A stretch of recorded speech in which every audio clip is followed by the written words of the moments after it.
Okay, so here we are. This is 2139, I believe. So there's still in framing on this one, and here's your setback.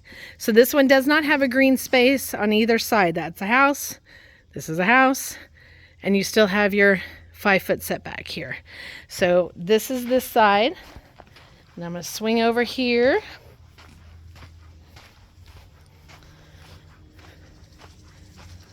And then here's the other side.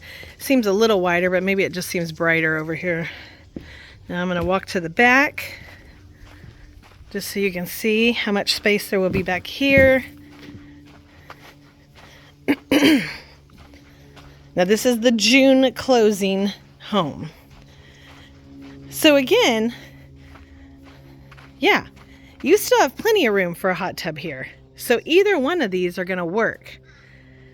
You're just not going to have that openness, you know, being on the corner.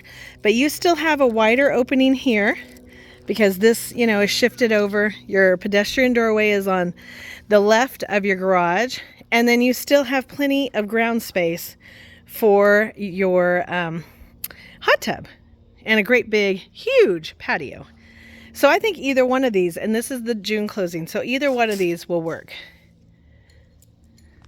That's very promising. And then you'll have one more row of houses behind you. They'll back up to you. And then that's the main drag in and out of this part of the community. Sweetgrass. So there you go.